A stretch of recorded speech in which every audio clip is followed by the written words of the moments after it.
যারা আমার সঙ্গে মহব্বত রাখতে চায়, আমাকে পেতে চায়, যারা আমার সঙ্গে বন্ধুত্ব রাখতে চায়, তারা যেন আপনার অনুসরণ অনুকরণ করে। জোরে বলুন সুবহানাল্লাহ।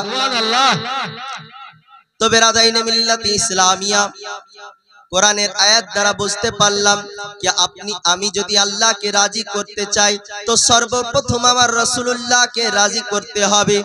তো আপনার আমার মাথার মধ্যে একটি প্রশ্ন জাগতে পারে, যদি আল্লাহকে রাজি করার জন্য আমার রাসূলুল্লাহকে রাজি করতে হয় তাহলে সর্বপ্রথম আমার নবী মুস্তাফাকে রাজি কিভাবে করতে পারবো? আপনার আমার মাথার মধ্যে, ব্রেনের মধ্যে একটি প্রশ্ন জাগতেই পারে। তো আপনাকে আমি বলতে চাই, আমার নবী মুস্তাফাকে কিভাবে আমরা রাজি করতে পারবো? আমরা যদি নবী মুস্তাফাকে রাজি করতে চাই তো আল্লাহর হুকুম মোতাবেক আমাদেরকে চলতে হবে। আমরা যদি নবী মুস্তাফাকে রাজি করতে চাই, নবী মুস্তাফার সুন্নত অনুযায়ী আমাদেরকে দুনিয়াতে জীবন যাপন করতে হবে। আমরা যদি নবী মুস্তাফাকে রাজি করতে চাই তাহলে আমাদেরকে আহলে বাইতকে ভালোবাসতে হবে। আমরা যদি নবী মুস্তাফাকে রাজি করতে চাই তো খলিফায়ে রাশিদিনকে ভালোবাসতে হবে।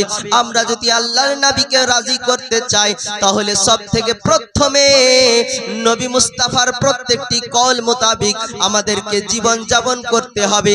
এই বেরাদাইনে মিল্লাতি ইসলামিয়া, যদি আল্লাহর হুকুম মেনে, নবী মুস্তাফার কথা মেনে, আপনি নবী মুস্তাফার আহলে বাইতকে মেনে, নবী মুস্তাফার ঘরানাকে মেনে যদি এই পৃথিবীর বুকে যদি আপনি জীবন যাপন করতে পারেন, আমার নবী মুস্তাফা গ্যারান্টি দিয়েছেন, আমার নবী মুস্তাফা সেই পাওয়ার দিয়েছেন, যদি কোনো উম্মত যদি এটা করতে পারে আমি নবী মুস্তাফা তাদের উপরে রাজি হয়ে যাব। বেরাদাইনে মিল্লাতে ইসলামিয়া, আল্লাহর নবী সাল্লাল্লাহু তাআলা আলাইহি ওয়াসাল্লামের দরবারে একজন বিখ্যাত সাহাবী, যিনার নাম হচ্ছে হযরতে উমর ফারুক রাদিয়াল্লাহু তাআলা আনহু নবীর দরবারে হাজির হলেন।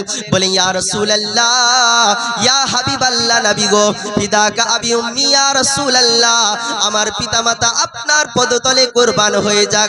ইয়া রাসূলুল্লাহ, ইয়া হাবিবাল্লাহ, নবী গো, এই পৃথিবীর যত জিনিস আছে, ইয়া রাসূলুল্লাহ, ইয়া হাবিবাল্লাহ, নবী গো, এই উমরে ফারুক নিজের জান ছাড়া পৃথিবীর সমস্ত জিনিসের থেকেও আপনাকে ভালোবাসে। জোরে বলুন সুবহানাল্লাহ।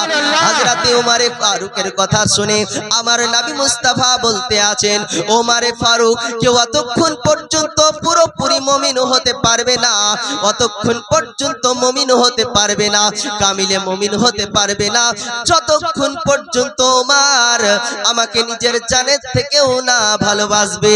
তো নবী মুস্তাফার কল মোতাবেক, নবী মুস্তাফার কথা মোতাবেক হযরতে উমরে ফারুক বলেন, ইয়া রাসূলুল্লাহ, ইয়া হাবিবাল্লাহ, নবী গো, আজ থেকে উমরে ফারুক আপনাকে নিজের জানের থেকেও আমি ভালোবাসি। জোরে বলুন সুবহানাল্লাহ।